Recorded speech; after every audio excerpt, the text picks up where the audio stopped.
Ini adalah kisah seorang ibu yang namanya Abadi tertulis dalam kitab suci. Bukan karena gelar atau mujizat spektakuler, tapi karena iman yang tulus dan ketekunannya dalam membentuk jiwa. Seorang ibu yang warisannya bukan harta, melainkan karakter dan integritas pada anaknya. Sehingga pemimpin besar seperti Paulus pun memujinya dengan tulus. Dia adalah kekuatan yang tak terlihat di balik salah satu pemimpin muda terbesar gereja mula-mula. Nama Eunike dalam bahasa Yunani berarti kemenangan sejati.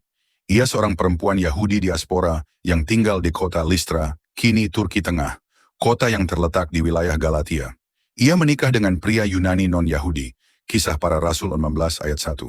Kota Listra bukan kota metropolis yang besar, melainkan koloni Romawi terpencil, namun memiliki tradisi pagan yang kuat. Kisah Para Rasul 14 ayat 8-13.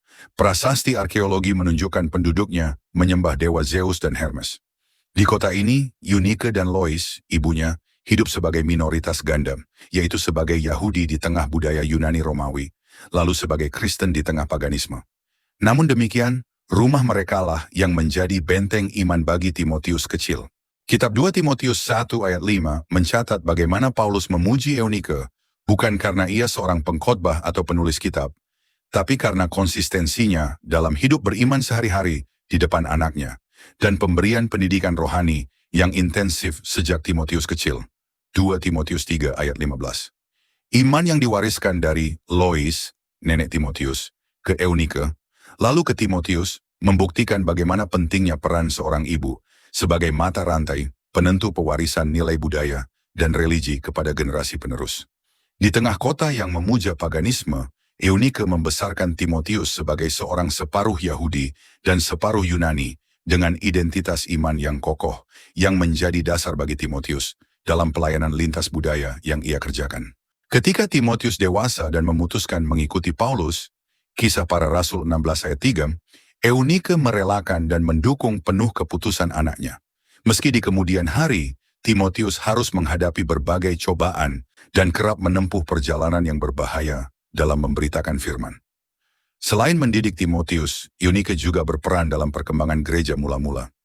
Ia menjadikan rumahnya sebagai ruang disiplin rohani, yaitu tempat jemaat mula-mula berkumpul, membaca kitab suci, berdoa, dan saling menguatkan dalam iman. Menjadikan mereka bertumbuh dalam komunitas iman yang mengakar kuat pada Yesus. Pesan dari kisah ini jelas, bagi para wanita, para pejuang iman generasi penerang, lihatlah Eunike. Ia tidak menulis kitab, tapi ia menuliskan iman di hati anaknya. Ia tidak berkhotbah di mimbar, tapi hidupnya jadi Injil yang hidup. Ia tidak mendirikan gedung gereja, tapi membangun jiwa Timotius yang kemudian mengguncang dunia. Kalian juga adalah Eunike zaman now. Di tengah listra-listra modern seperti kesibukan, keraguan, dan dunia yang makin kompleks, iman yang tulus dan ketekunanmu hari ini adalah benih bagi Timotius baru di masa depan. Teruslah menyalakan lilin cahaya kemenangan bagi generasi penerus kita. Tuhan Yesus memberkati.